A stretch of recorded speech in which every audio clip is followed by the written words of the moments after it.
welcome back to the class.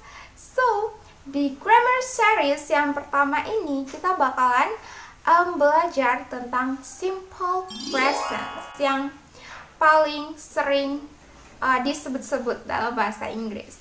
But before we go to the video, pastiin dulu kalian udah subscribe channel ini dan nyalain tombol loncengnya.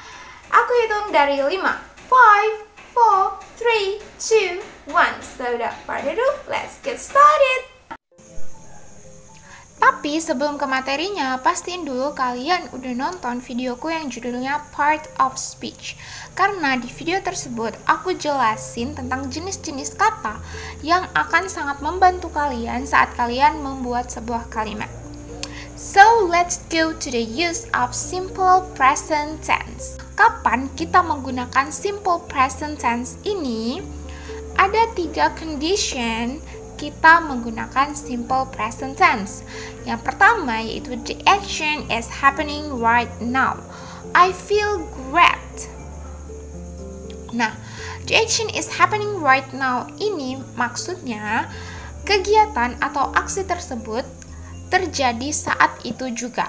Jadi bukan sedang berlangsung, tapi saat itu juga. Kalau sedang berlangsung, kita menggunakan present continuous tense.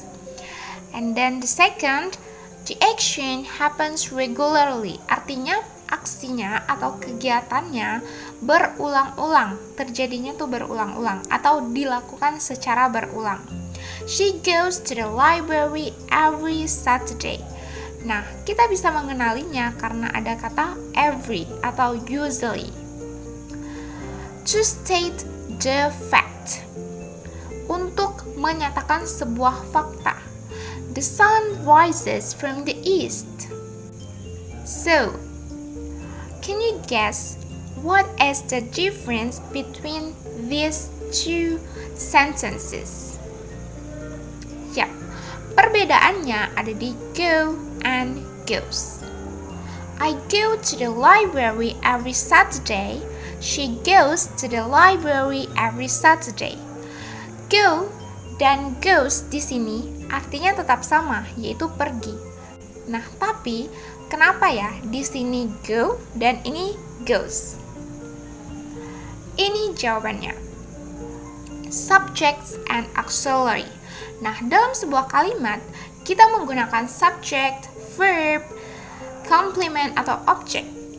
Di sini ada namanya auxiliary. Nah, auxiliary yang kita gunakan pada simple present tense adalah do and does. Subject yang menggunakan do adalah I, you, they, we, dan subject yang lebih dari satu. Sedangkan yang menggunakan does adalah she, he, it, dan subject yang hanya satu. Next. So, yang kalian harus ingat, subjects yang menggunakan do apa dan subjects yang menggunakan does itu apa. So, itulah kenapa I menggunakan go dan she menggunakan goes. Pasti sampai di sini kalian masih bingung. Kenapa go dan kenapa goes? So, let's. Subjects and auxiliary verbal sentence. Oh ya, jadi setiap kita menggunakan do dan does di simple present itu khusus untuk verbal sentence. Verbal sentence ini singkatnya adalah kalimat yang menggunakan verb di dalamnya. Jadi ada verbnya, ada kata kerjanya. Nah, di sini setiap subject yang menggunakan do dalam kalimatnya, there is no change on the verb. Nah, di sini kan kalimatnya I, berarti auxiliary-nya menggunakan do. Tapi di kalimat positif atau statement, do-nya ini masih bersembunyi di dalam go, masih bersembunyi di dalam verb. Makanya tidak terlihat ada do di sini. Next. Subjects and auxiliary. Nah, di sini does, she, he, it, dan singular subject. Subjek yang hanya satu. Kalau does ini berbeda dengan do. Kalau does, there is a change on the verb. Kita bisa lihat di sini ada Go menjadi goes karena ditambahkan I dan S, E dan S. She goes to the library every Saturday. Nah, jadi untuk mengidentifikasi si does ini, kita bisa lihat di verbnya. Karena verbnya mengalami perubahan, yaitu ada tambahan IS. Go menjadi goes. Oh, berarti kita tahu bahwa auxiliary yang digunakan oleh kalimat ini adalah does. Next. Nah, ini adalah penjelasan tentang does, karena does ini lebih rumit. Ada verb plus is or s. Nah, kapan kita menggunakan s dan kapan kita menggunakan is? Kita menggunakan s pada saat katanya berakhiran dengan huruf konsonan. Jump menjadi jumps. Nah, selanjutnya jika katanya berakhiran dengan huruf e, kita menggunakan s juga, yaitu close, closes. Es atau es. Kita menggunakan ini saat katanya berakhiran o. Go menjadi goes. Cry menjadi cries yang akhirannya y atau y. Nah, kata yang berakhiran dengan y ini di dalam simple present tense, y harus dirubah menjadi i dan ditambahin is. Jadi cry menjadi cries. Next, kita lanjut ke pembentukan kalimat. Yang pertama, positive sentence. Kita bisa lihat yang auxiliary-nya do ini. They go to the cinema every Sunday. And then, di kalimat negatifnya. Nah, kalimat negatif ini kita harus menambahkan not. Karena kalimat negatif mengandung kata tidak di dalamnya. Itu adalah kontra dari kalimat positif. So, they do not go to the cinema every Sunday. Nah, di sini auxiliary-nya do ini keluar dari persembunyiannya. Kan tadi di kalimat positif dia bersembunyi di go.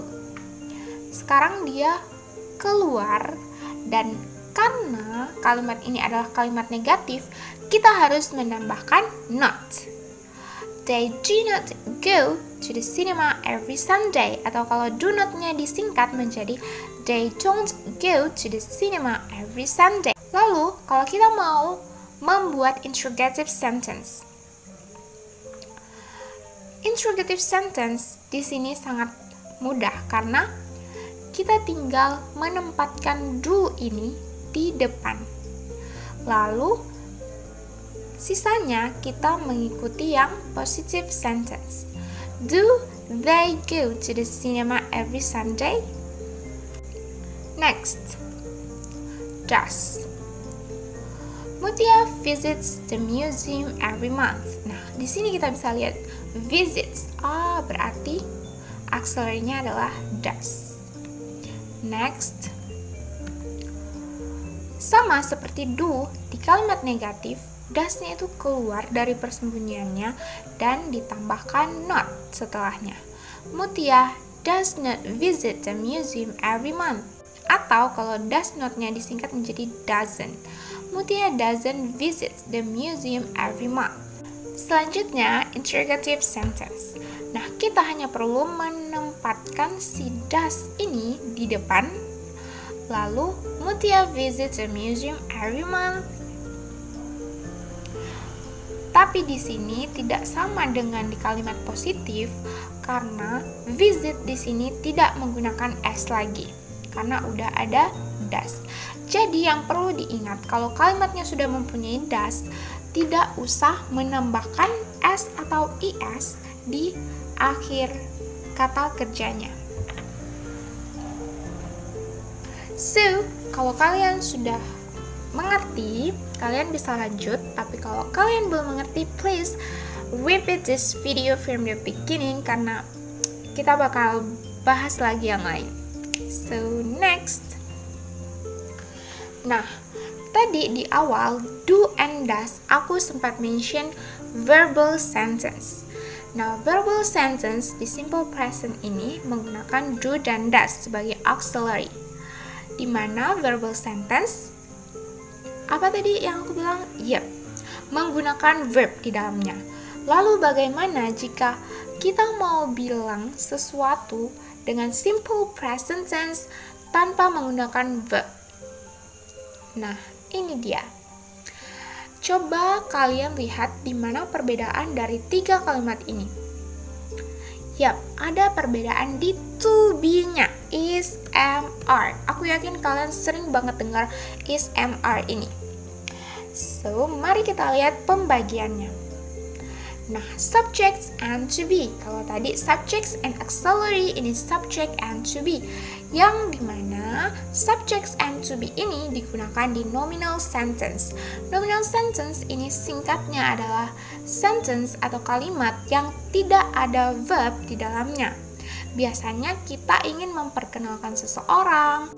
Nah, to be is digunakan untuk subject she, he, it, dan singular. Singular itu yang hanya satu. Sedangkan am khusus digunakan oleh I. And then are digunakan oleh you, they, we, and plural atau subject yang lebih dari satu. Next. Nah, ini adalah contoh kalimat positive, negative, and interrogative sentences yang menggunakan to be is. Nina is her sister. Nina adalah saudara perempuannya. Nina is not her sister. Is Nina her sister? Nah, di sini kita bisa lihat bahwa is-nya sudah ada dari awal, dari positive sentence. Lalu, di negative sentence kita mudah sekali karena kita tinggal menambahkan not setelah is. Nina is not her sister. And then di kalimat interrogative atau kalimat tanya, kita hanya perlu memindahkan is ini ke depan. Is Nina her sister? Apakah Nina saudara perempuannya? Next. Am. Nah, I am ini biasa disingkat I'm wrong. Saya salah. I'm not wrong. Saya tidak salah. Am I wrong? Apakah saya salah? Jadi sama seperti yang is tadi, kita tinggal menambahkan not. Lalu di interrogative kita tinggal memindahkan am ini, to be-nya ini ke depan. Am I wrong? Okay, next. Are. They are diligent. They are not diligent. Are they diligent? Nah, di sini masih sama seperti is dan am tadi. They terus to be are and then diligent. Diligent adalah kata sifat. Ya, benar sekali. And then they are not. Karena kita mau membuat kalimat negatif, kita menambahkan not setelah are. Are not atau disingkat aren't. Aren't diligent. They aren't diligent. And then interrogative-nya kita tinggal memindahkan are to be ke depan menjadi are they diligent? So, that's all about simple present tense, but I want to check your understanding about this topic. So, yeah. She study English every Thursday. Benar apa salah? Salah. Karena study, it should be, yeah, studies. She studies English every Thursday. Karena ingat, she, he, it menggunakan does. Dimana does itu kalau bersembunyi di dalam verb, dia meninggalkan jejak yaitu es. Okay, next. I eat bread for my breakfast. Nah, ini benar apa salah? Benar sekali, karena ketika kita menggunakan subject I, kita menggunakan auxiliary do, di mana do tidak merubah apapun di verb. Saat dia bersembunyi di verb, dia tidak menampilkan kode apapun seperti is dan s yang digunakan oleh does. Next, is they your family? Apakah ada yang janggal? Yes, benar sekali. Harusnya are they your family? So that's all for me. Semoga bisa membantu. Thank you for watching. Thank you for subscribe. Bye bye. See you on my next video.